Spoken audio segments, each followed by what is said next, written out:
Ser podcast. Este viernes, algunos empleados y empleadas de la biblioteca de Don Asensio en Hoy por Hoy hablaban de novelas de amor. Pero en esta biblioteca, ¿qué pasó, ño? ¿Don Asensio se enamoró o qué pasa? ¿Por? Desde que empezó la primavera, todas las novelas que ha traído son una historia de amor. Bah, no creo, Belinda, no creo. Tienes una obsesión con Don Asensio. A ver, papa frita. Islandia de Manuel Vila. Que sí, que se les enricó la perra, que se les rompió el amor. Pero lo que cuenta es una historia de amor. Hoy viene Eva Baltasar con Peces, que me encanta la chiquilla, me encanta la novela, pero también es una historia de amor. Pero hace 3 fue La cruz torcida de Sally Carson, que iba de nazis. Sí, muy de nazis, muy dura, para ti la perra gorda. Pero mi niño, al final era una historia de amor imposible entre una alemana y un judío en los años 30. Así que salpica para allá. Pues ojo, que para el final de mayo viene Cristina Araujo con Distancia de fuga. Otro culebrón y casi decimonónico. 500 páginas. ¡Qué tochaco! Pero vamos, que no pasa nada tampoco porque coincidan 3 o 4 novelas de amor seguidas, ¿eh? Paz y amor, chicas. A mí siempre en este punto me gusta citar a Javier Marías en Los enamoramientos, cuando viene a decir que todos creemos vivir una historia de amor, cuando en realidad todos somos fruto de Descartes. Descartes. Pienso, luego existo. Bueno, ¿cómo no? El chiste del arévalo de la calle Estafeta. Me voy, tengo mucho libro que colocar. ¿Y este por qué está siempre enroñado? Menudo Jaira el tolete. Mira, que se calme con el temita. Es que siempre cita a Javier Marías. El lunes, sin ir más lejos, lo hizo en Mitos. Y la misma cita de Los enamoramientos. Oye, el chiste era malo, pero llamarme el arévalo de la calle Estafeta porque soy de Pamplona, en fin. Ni caso, ya se le pasará. Por cierto, Belinda, ¿es verdad que te has leído Peces de Eva Baltasar? Ay, sí, mi niña, entre fregada y fregada me lo he ido leyendo. Cuenta, ¿y qué tal? ¿Y qué tal? Ay, ¿qué quieres que te cuente? Es que en algunos capítulos me puse que suda. Como la torta del casar. Más o menos. A mí hablarme en castellano de Toledo y sin metáforas. Pues mira, chica, que me puse burra. Es que esta Eva Baltasar describe el deseo tan bien, que una no es de piedra, ño. Que calufa solo de pensar. ¡Oh, en el capítulo del coche! Chicas, hola, que estoy aquí, ¿eh? Pues te relajas, guapo. A ver si del temita solo podéis hablar los tíos. Ay, Estiña, que es como un Orfeo, un perro que cada vez que aparece en la novela te corta el rollo.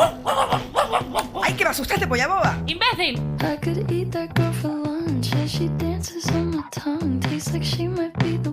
En la cadena Ser, Hoy por Hoy.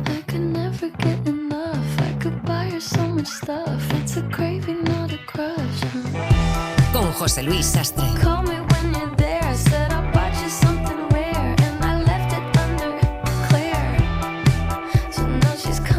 Festivos 1 de mayo, pero abre esta biblioteca en riguroso directo a las 10:10 de la mañana, a las 9:10 en Canarias. Estamos ya dentro de ella, de la biblioteca de Hoy por Hoy, con Antonio Martínez Asensio. Antonio, buenos días. Buenos días, José Luis. Me parece que ha gustado entre tus empleados y empleadas esta novela que traemos esta semana, Peces de Eva Baltasar. Es que es buenísimo, a mí me ha encantado. Una historia brutal que tiene amor, deseo, muchas otras cosas, y contada en poco más de 120 páginas. Bueno, a alguna empleada incluso le ha gustado mucho, a la vez que critica, porque últimamente dice que eliges solo novelas de amor. ¿Qué te pasan? Mira, a mí en la facultad ya me dijeron que desde Homero solo hay 2 temas, amor y muerte. Es verdad. Bueno, vamos a saludar ya a nuestra invitada que está en Radio Barcelona, Eva Baltasar. Buen día, buenos días. Buenos días. Es una novela que es una historia de amor y de muchas cosas, como dice Antonio. ¿Era una necesidad para ti contar esta historia, Eva? Mira, igual una necesidad no, pero sí que escribiendo la novela anterior, Ocaso y Fascinación, me encontré con que había una relación de una protagonista que tenía una especie de virgen en su casa y la adoraba, ¿no? Y esa adoración me llevó a pensar en las historias de amor, que yo también, como tanta otra gente, historias de amor monstruosas, he vivido a veces como una especie de adoración, ¿no? Y pensé, pues mira, me apetece pasar un par de años creando esa historia, creando ese paisaje y a ver qué surge ahí dentro. Qué monstruos aparecen. Ahora lo vamos a comentar, ¿eh? Porque efectivamente es una historia que empieza siendo una historia de amor, un flechazo, un deslumbramiento, y luego acabas siendo, no sé por qué empiezas leyéndola con la sensación de qué bonita historia de amor, y luego vas sintiendo una angustia que no es solo por el perro, pero luego lo comentaremos, porque lo primero cada viernes es que nuestro bibliotecario Antonio Martínez Asensio nos cuente un libro en 3 minutos. Bueno, como hace una semana en San Jordi me confesaste que preferías que te contara un cuento, te quedan hoy tan bien, te Antonio, voy a los contar cuentos. un cuento en 3 minutos, me da una novela. Y he elegido uno de mis cuentos favoritos, La escritura del Dios, de Jorge Luis Borges, que se publicó en febrero del 49, de 1949, y está incluido en el volumen El Aleph. Venga, pues yo ya cierro los ojos. Venga, mira, la historia comienza en una cárcel profunda y de piedra cortada por un muro medianero. De un lado está Cinacán, mago de la pirámide de Cajolom que Pedro de Alvarado ha incendiado. En el otro lado hay un jaguar que mide con pasos iguales el tiempo y el espacio del cautiverio. A mediodía se abre una trampa en lo alto y un carcelero baja la comida y solo en ese instante Cinacán puede ver al jaguar.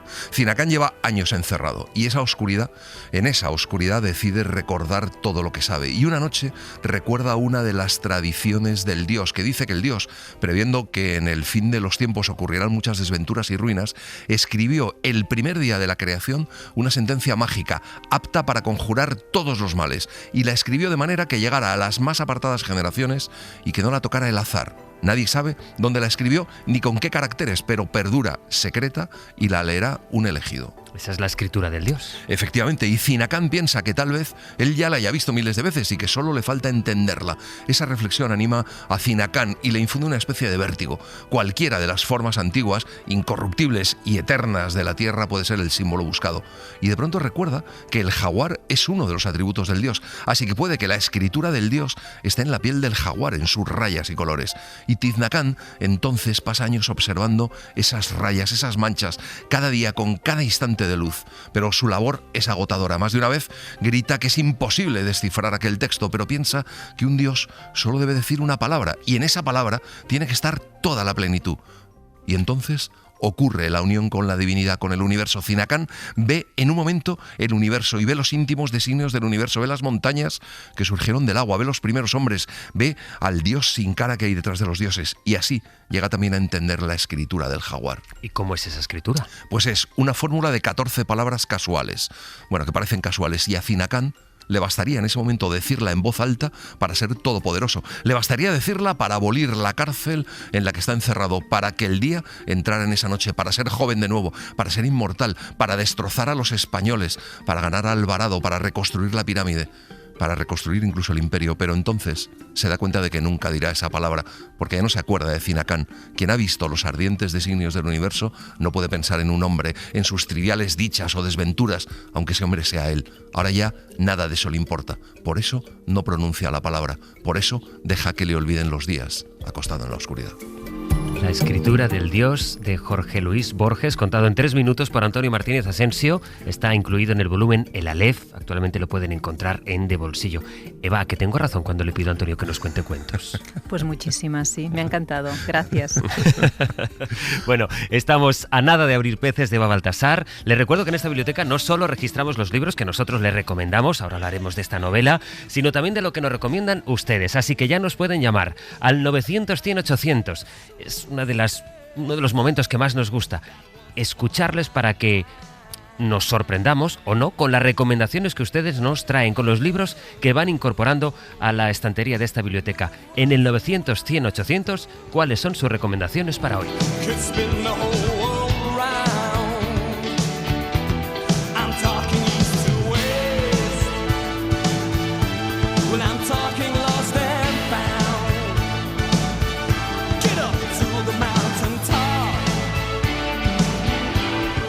Hoy por Hoy Magazine. Ser Podcast. De esto que ahora te contaré hace muchos años. Muchos años. Y no te lo cuento porque me lo hayas pedido, ni siquiera porque crea que es algo que te puede interesar o que deberías saber. No. Te lo cuento sin quererlo, forzando con la escritura mi voluntad. Sé y lo sé porque ya lo he hecho, porque ya he estado ahí, que la escritura no te libra de nada. De ningún dolor, ni de ningún recuerdo, ni siquiera de un leve pesar. De nada. Lo digo y lo repito. La escritura no te libra de nada.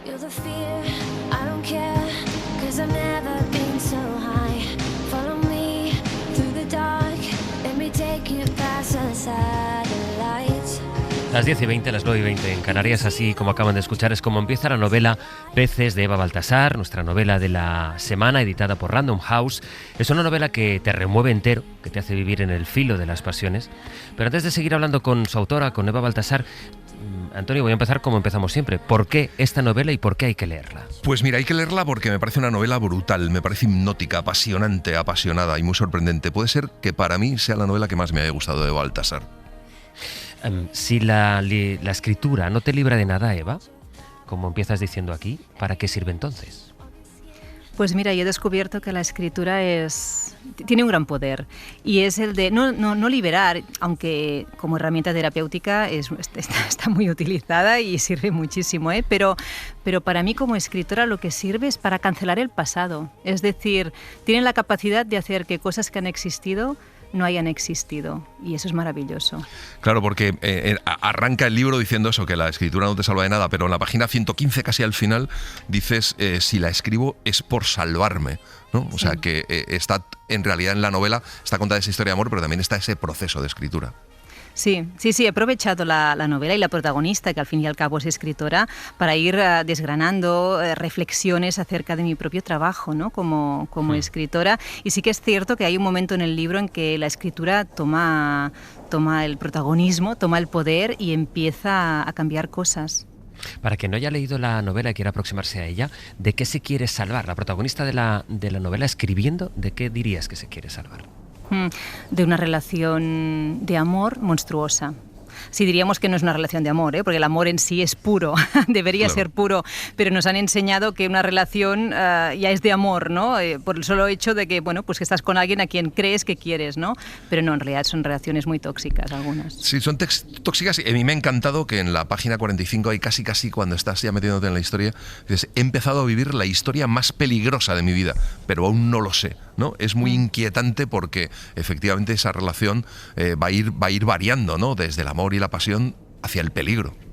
Sí, claro. Primero es un amor a primera vista, ¿no? Como cuando encuentras a alguien y dices, es esa persona, no sabes por qué, pero tienes la sensación que es como una revelación. Esa es mi persona, ¿no? Y entonces eliges ir para allí, conocer a esa persona, y van pasando cositas, ¿no? Que vas viendo que ahí igual vas a sufrir, ¿no? Ahora las llaman las famosas, mi hija me decía, las red flags, dice. Sí. No, pero eliges seguir y sabes que vas a pagar un precio, y a veces eliges pagar ese precio y ya está, ¿no? Simplemente. Y otras veces pues te encuentras que te has quedado atrapada en una relación de la que te cuesta muchísimo salir, y tienes que salir si quieres sobrevivir. Está bien, porque como lector tú vas acompañando, es decir, tú vas sintiendo lo que siente la protagonista de la novela y vas viendo, incluso hay veces, yo me he sorprendido a veces hablándole a las páginas, Eva, diciendo, pero que no te das cuenta, pero es que no lo ves, ¿no? Como cuando hablas a la radio, pero lo mismo cuando tienes la novela entre las manos. Y claro, como en toda historia de amor aquí hay dos partes. Vamos a conocer la otra parte, a ella. En ese preciso instante yo aún no lo sé, pero estoy a punto de tener un pensamiento, 2 palabras y el mundo dará un vuelco. Hace más de 40 años que estas 2 palabras están dentro de mi cabeza. Las he pronunciado cientos de miles de veces, aisladas, hermanadas con otras palabras, en frases cortas y largas, completas o inacabadas, en soliloquios, en conversaciones, en diálogos. Y ha sido útil y a la vez en vano. Llega mi turno y ella coge un cucurucho y me pregunta, ¿cuántas? Es entonces cuando la miro y me vengo abajo, porque me veo dentro de sus ojos con una transparencia diamantina, como el alma en el corazón que late, como un cuerpo desnudo al fondo del arroyo. Y pienso, es ella, es ella.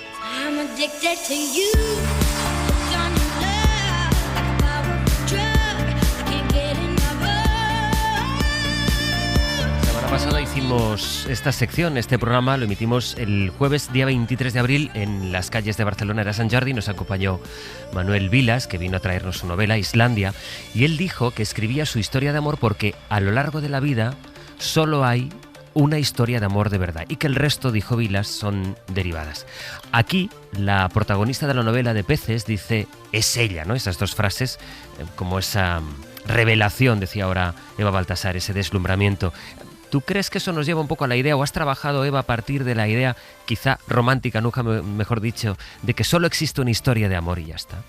Sí, yo creo que tenemos esa sensación, aunque yo puedo decir que me ha ocurrido más de una vez de pensar, esta es, ¿no? Entonces, muchas está veces claro, he la pensado, experiencia demuestra claro, que no hay sí. una... No, yo creo que la buena es la que es de amor de verdad, y no tiene por qué durar toda la vida, pero sí una relación en la que hay cuidado, en la que hay compromiso, en la que hay responsabilidad, madurez, y viéndolo en perspectiva, ¿no? Hay una. Pero bueno. Esto también me encanta porque hay un momento en que la certeza te lleva un poco a, bueno, como si fuera una maldición, ¿no? Dices también casi al empezar el libro, si alguna vez tienes la certeza de un amor así, suplica piedad, que alguien te convierta en laurel. Es decir, porque ya estás metido ahí, si estás metido en esa certeza, puede que la certeza no te deje ver todo lo que hay, ¿no? Por supuesto. Yo creo que llegamos al amor con todas nuestras heridas de infancia, que al final son las mismas para todos, son 4, ¿no? Y luego toman distintos colores, pero el rechazo, el abandono, y a la que te encuentras con alguien que te está atendiendo, que te elige, que te cuida un poco, aunque luego también te maltrate, ese cuidado ya actúa a modo de bálsamo, y tú ya vives eso como si fuera un gran amor. Y si le vas dando espacio a esa especie de amor monstruoso, si le vas dando tiempo, puedes quedar muy atrapada o atrapado. La protagonista se entrega a ella, se llama Victoria, es una escritora, una mujer con formación de psicóloga, pero que se gana la vida vendiendo pescado frito en mercadillos. Esto es lo que se ve nada más empezar la novela, en las primeras páginas. La grandeza de esta historia es que vienen de 2 mundos totalmente diferentes, ¿dirías?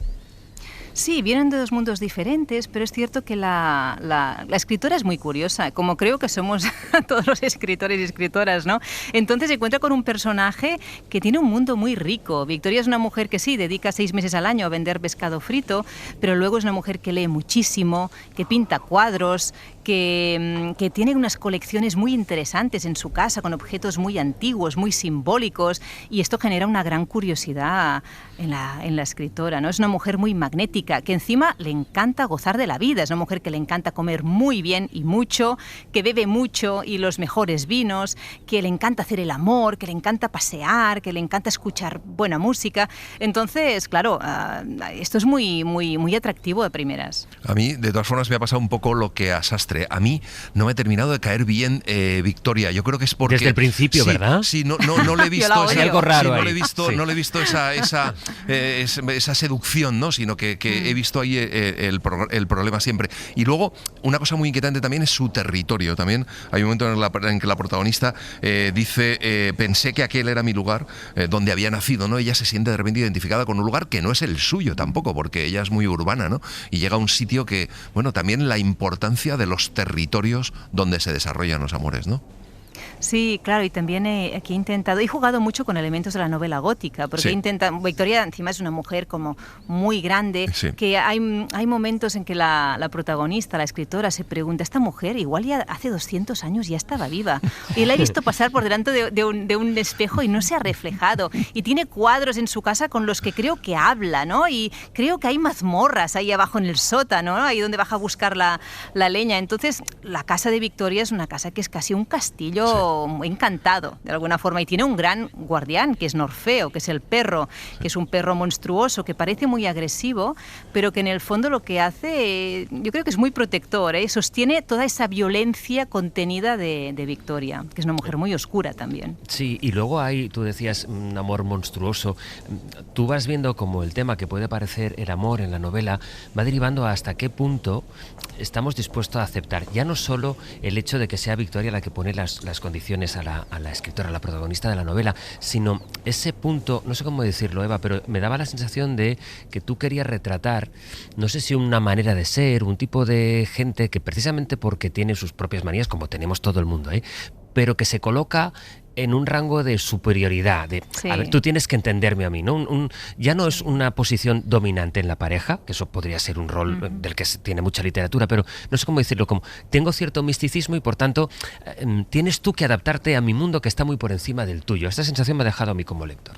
Sí, era lo que pretendía transmitir. Sí, son esos perfiles que son grandes manipuladores también, que sobre todo se quieren a sí mismos y necesitan ser el centro del universo y que tú empieces a orbitar alrededor suyo, ¿no? Digamos que cuando la escritora se enamora pierde el norte completamente. El foco que estaba centrado en ella desaparece y pasa a estar centrado en ese sol en que se convierte Victoria para ella. Entonces, pues empieza a descuidar su casa, de repente ya no puede escribir, ¿no? Se ve incapacitada para escribir porque todo su mundo está enfocado en Victoria. Claro, y otra cosa que a mí me ha sorprendido digamos en la obra de Eva Baltasar es que sigue habiendo toda esa pasión que te arrastra en sus novelas, pero al final, Eva, hay como una reivindicación de tal vez un amor más tranquilo. Sí, yo creo que el amor debe dar paz. Un amor que no da paz igual Qué gran no es un frase amor. esa, qué gran frase esa. Deberíamos pensar, ¿no? Si eso es un amor, es un lugar donde no tiene que haber lucha. Esa gente que dice, no, vamos a luchar por nuestro amor, digo, por Dios bendito, pero si vamos a luchar aquí va a haber heridos, ¿no? O sea, unos van a ganar, otros van a perder. No, el amor tiene que dar paz siempre. Y hasta incluso escribiendo la novela llegué a pensar, igual llegar al amor sin pasar por esa fase de enamoramiento tan fuerte que te arrastra y que te pierde tanto, también sería una buena opción, ¿no? Como elegir a alguien y decir, mira, vamos a construir esto, si te apetece, ¿no? También sería una opción. Escrito con un lirismo muy bonito y muy justo, es aquello de cómo puede expresar con tan poquitas palabras aquello que es tan complejo de pensar. Ahí se nota que Eva es poeta también y que describe a Victoria, ahora lo escucharán, se ve bien que no es una mujer cualquiera. Victoria no es una mujer, es el dragón de la sexualidad que espera al fondo del Averno. El dragón de los dos estómagos, el del placer y el del dolor. He entrado en la cueva y estoy húmeda. Me muero por adentrarme aún más. Paladeo el peligro. Creo en los dientes afilados, en la delectación de ser arrebatada. Creo en el desgarro de la carne de donde brota el alma y en el alma completándose en el dulzor del grito. Creo en todo eso porque otra cosa se me haría inexplicable. Me resisto a Victoria por poder vencerla. Quiero que fuerce mi boca, que unte el pincel y me pinte, rascándolos los pezones.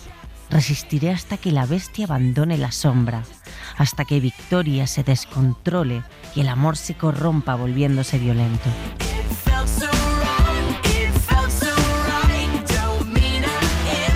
¿Tenías claro que querías vincular, Eva, esta monstruosidad, digamos, con una sexualidad, muchas veces hablas de las manos de hierro, esta sexualidad tan dura? Sí, es que me parecía que conociéndolas a las dos, como las llegué a conocer, pensé que no podía ser de otra forma. Es decir, está completamente atrapada en ese amor y también físicamente, la escritora, ¿no? Digamos, y en el sexo se mezclan perfectamente lo que es el deseo y lo que es el pavor, lo que es el placer y lo que es el dolor. Y hay momentos en que parece más que una escena de sexualidad no consentida, hay algo como de violencia, ¿no? Como de violación, y la está sufriendo y a la vez la está gozando, y eso es muy... Sí, esto es muy incómodo, hasta para mí al escribirlo, pero puede darse así, puede darse así. De hecho, dices en el momento, yo no sabía lo que era el placer, es un fenómeno raro que te arranca de la vida y te vacía de raíz, ¿no? Es como caminar por el borde del precipicio, ¿no? Sí, y caerse, ¿no? Sí. Corremos el riesgo de que el amor, tú antes has dicho, el amor debe dar paz. ¿El amor nos puede hacer peores personas? Sí, el amor, o lo que creemos que es amor, ¿no? En estas relaciones donde el amor, lo llamamos amor por llamarlo de algún modo, ¿no?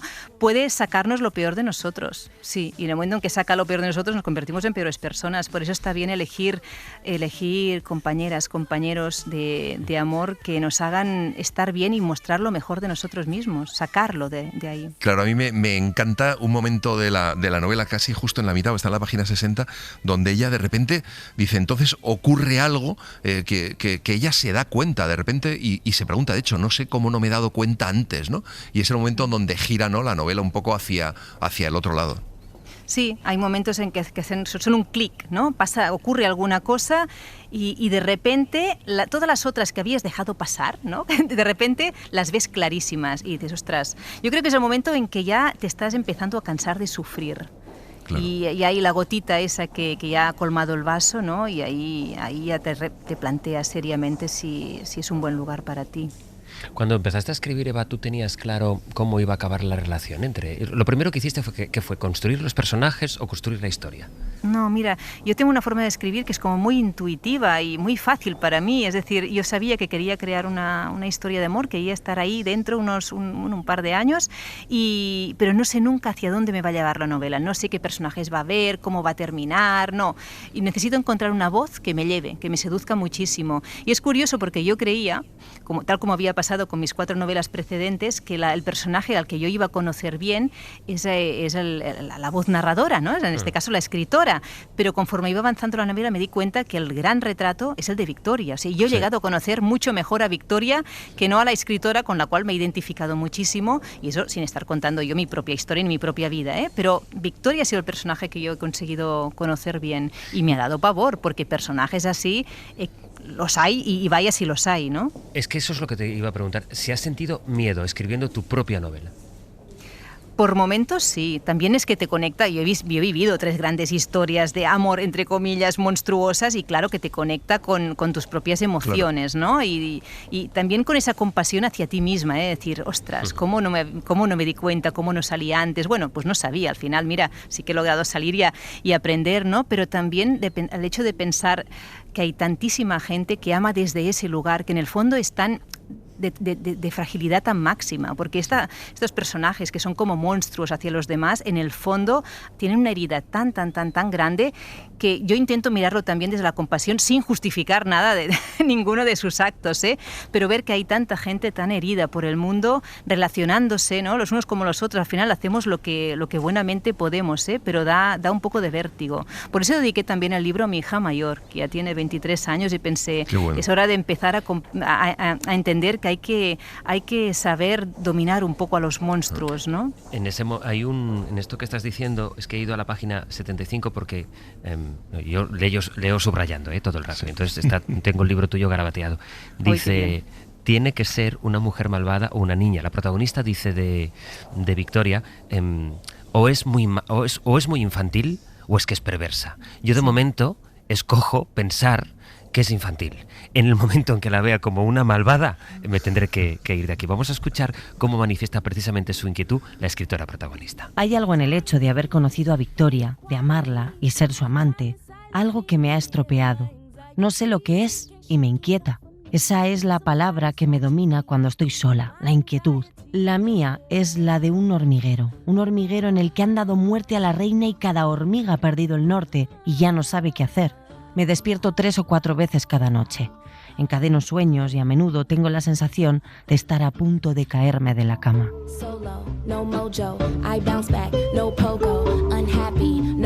Hoy por Hoy Magazine. Ser podcast. En la cadena Ser, Hoy por Hoy, con José Luis Sastre. Después de desayunar me siento optimista y decido escribir.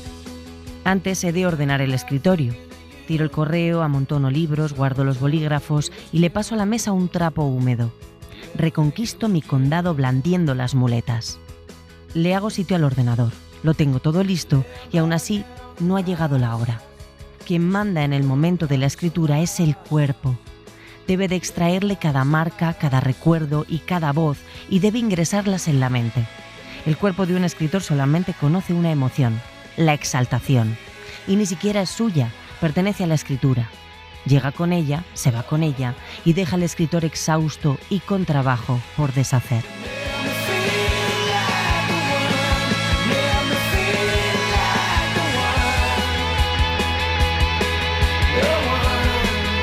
Minutos y darán las 11 de la mañana, las 10 en Canarias de este viernes 1 de mayo, que compartimos en la biblioteca de Antonio Martínez Asensio en Hoy por Hoy con Eva Baltasar, que ha venido a traernos su última novela. Se titula Peces, está editada por Random House y este último fragmento pues nos retoma, nos hace volver como al principio a la escritura, al momento en el que la protagonista, que escribe, decide ponerse a escribir su propia historia. En tu caso, Eva, ¿cómo es ese momento? ¿No es un momento mental o casi un impulso físico el que te lleva a sentarte a escribir?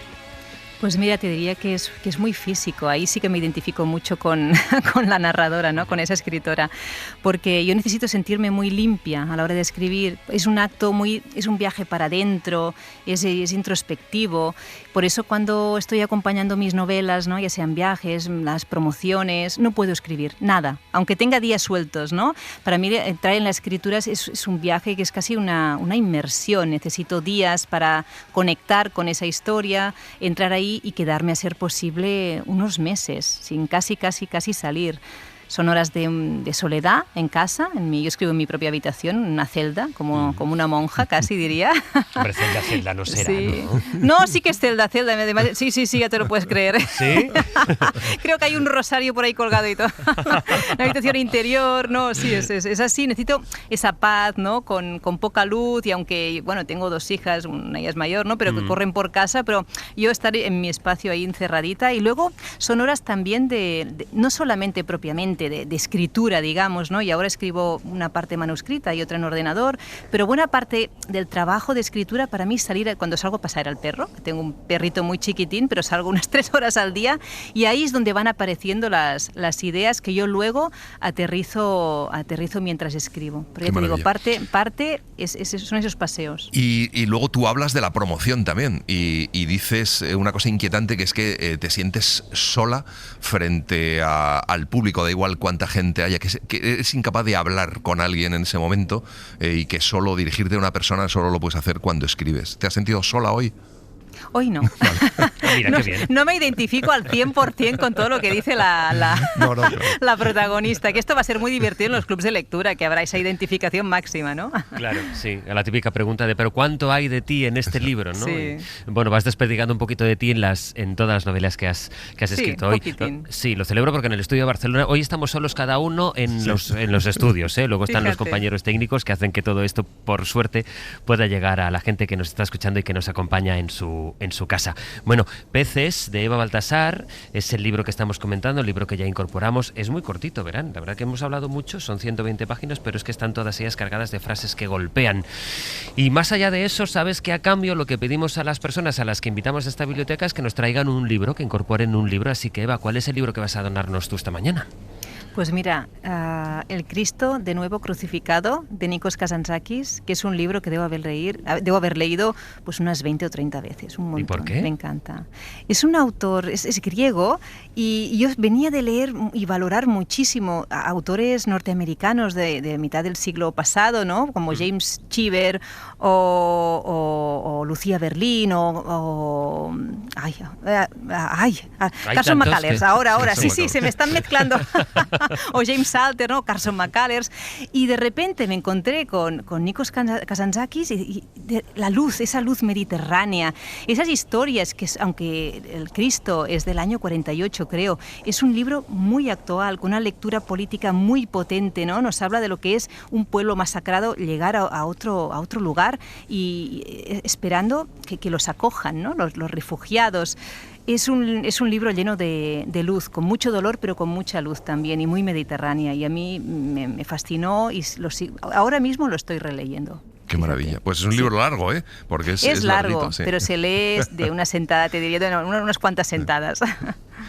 El Cristo de nuevo crucificado, de Nikos Kazantzakis. Lo pueden encontrar en Acantilado. Pepe Rubio, ¿estás por ahí? Buenos días. Por aquí ando, sí. Bueno, pues cuéntame cuáles son las novedades que traemos esta mañana a la biblioteca. Pues mira, la primera de una editorial que te encanta. Es Principio, Medio, Fin, de Valeria Luiselli, en Feltrinelli. Me encanta Feltrinelli. Te encanta la editorial. Bueno, pues esta historia comienza el día en que una madre y su hija adolescente llegan a Sicilia durante un verano de vientos impredecibles, repentinas tormentas y volcanes que amenazan con entrar en erupción. La madre acaba de dejar atrás un divorcio difícil y sabe que es hora de encontrarle un nuevo inicio a su vida.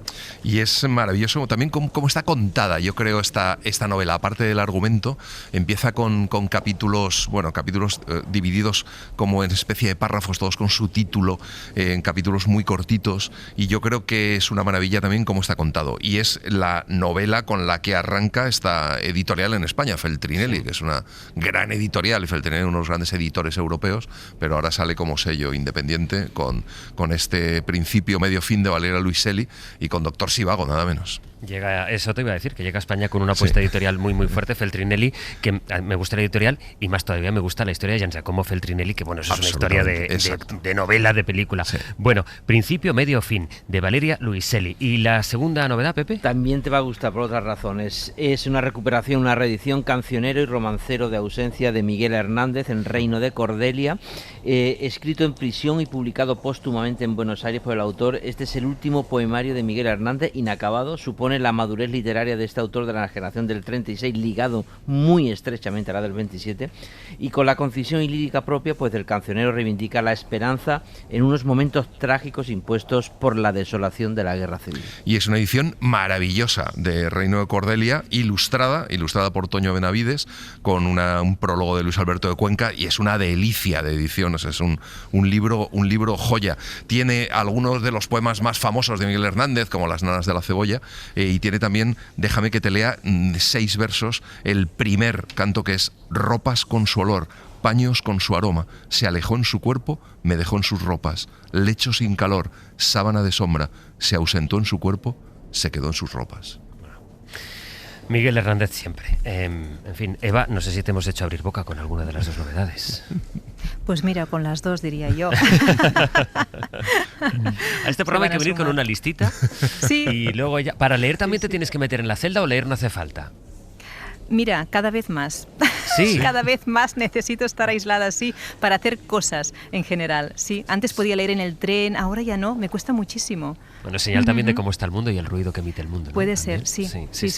En el 900-100-800 incorporamos ahora sus novedades, por ejemplo las de Rocío, que llama desde Madrid. Hola Rocío, buenos días. Hola, buenos días. ¿Cuál es su novedad? Pues mira, yo quería recomendaros una de Paul Auster, que se llama El país de las últimas cosas. Ajá, ¿y por qué?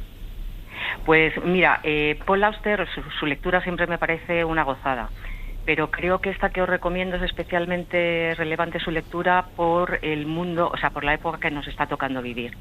Relata la historia de una mujer, de Anna Bloom, que va en búsqueda de un hermano, William, que ha desaparecido, y llega a una ciudad desconocida que realmente es un mundo apocalíptico, y es una lección sobre aquello que podemos perder. Y si me permitís, sí la quisiera relacionar con otras dos novelas que hablan sobre un mundo apocalíptico de otros dos grandes autores, uno ya fallecido, que es Cormac McCarthy, que es La carretera, y otro que me parece maravilloso, que es Michel Houellebecq, que se llama La posibilidad de una isla.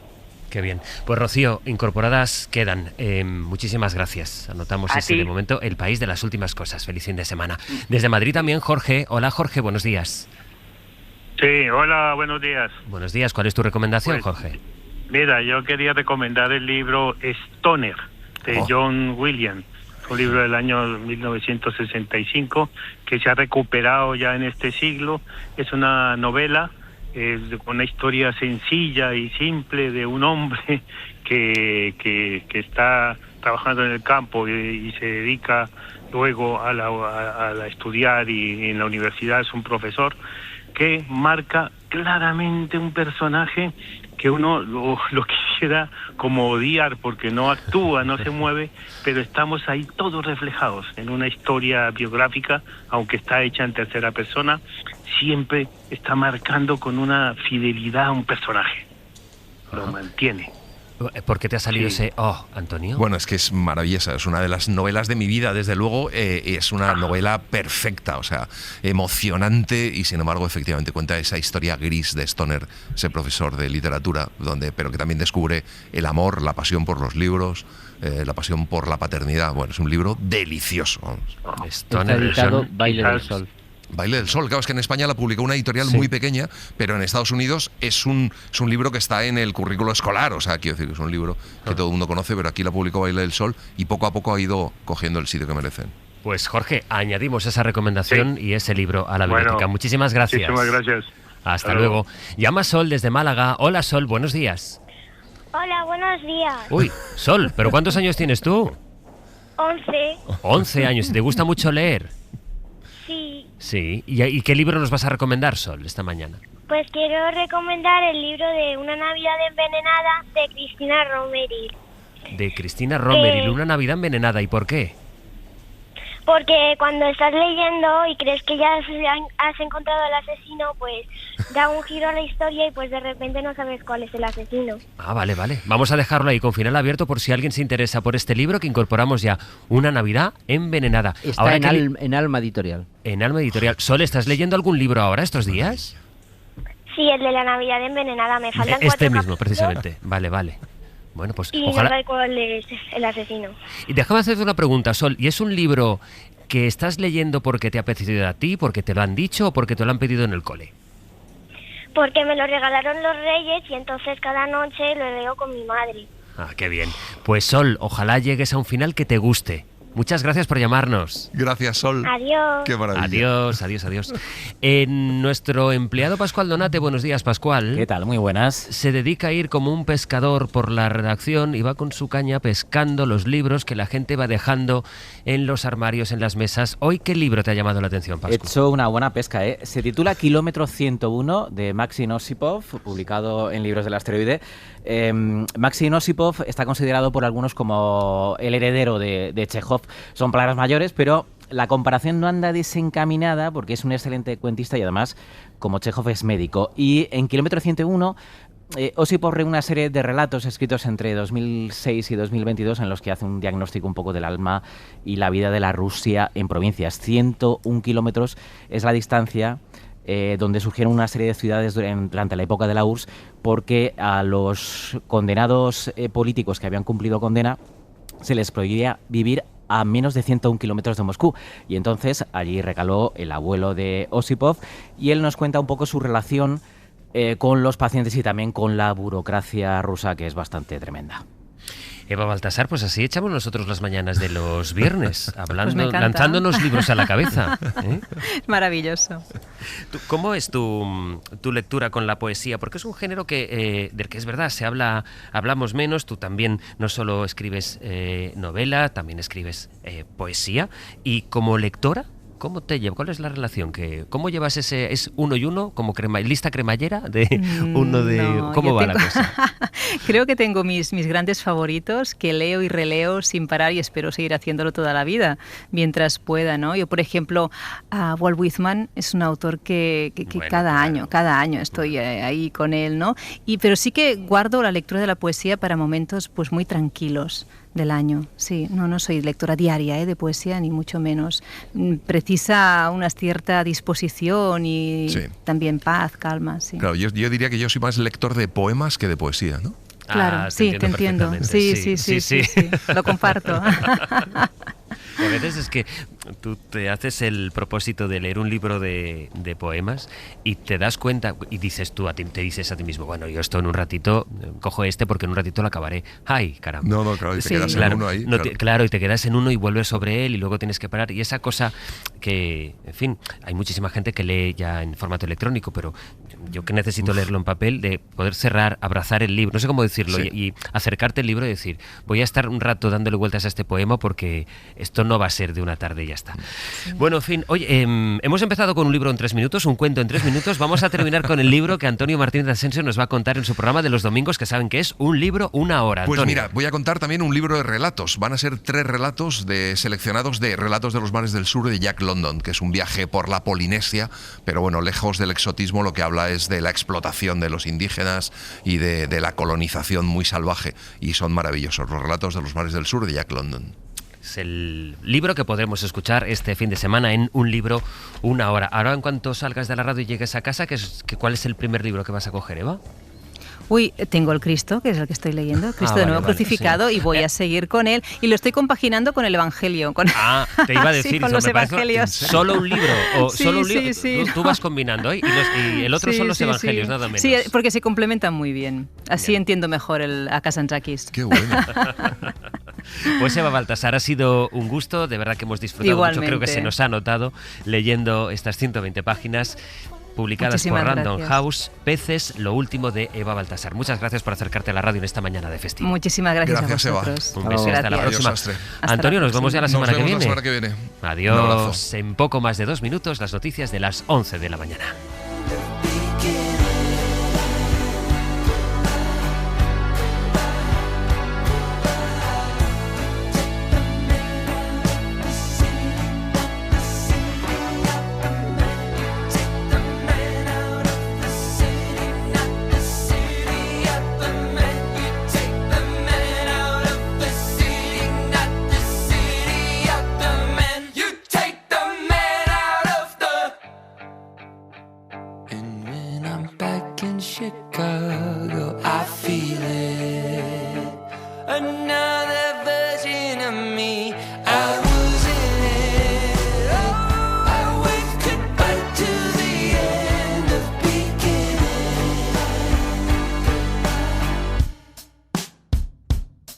Para no perderte ningún episodio, síguenos en la aplicación o la web de la SER, Podium Podcast o tu plataforma de audio favorita.